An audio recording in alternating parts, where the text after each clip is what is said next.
Hi guys, in this tutorial I'm gonna show you how to mirror front-facing camera selfies on iPhone running iOS version 14.0.1. So this is my iPhone device and I have iOS version 14.0.1 installed on this. So let me show you first.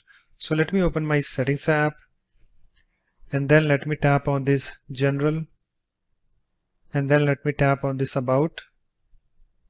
And you can see guys, here I have this software version. You can see I have iOS version 14.0.1 installed on this iPhone XR.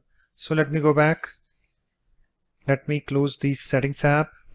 So let's start. So the preview picture that your iPhone's front facing camera shows is actually a mirrored image.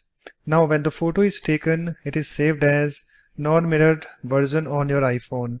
But suppose if you want to save the mirrored version of your photo, then I'm going to show you how you can do that.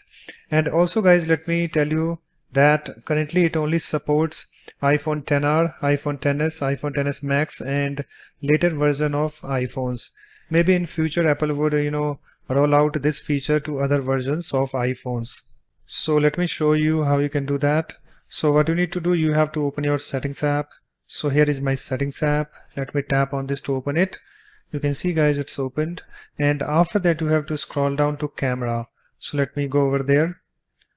So here I have this, camera. So you have to tap on this to open it. You can see guys, it's opened. And after that you have to come to this composition section. And here we have this mirror front camera. So you have to enable this toggle. Okay, so just tap on this toggle and move this slider to the right in front of this mirror front camera. So let me tap on this, a toggle, and you can see it's now enabled. And after that you can close your, this settings app. So let me close that. So that's it guys. Thanks for watching. If you like my videos, please support this channel by subscribing to it. Thanks. Bye bye.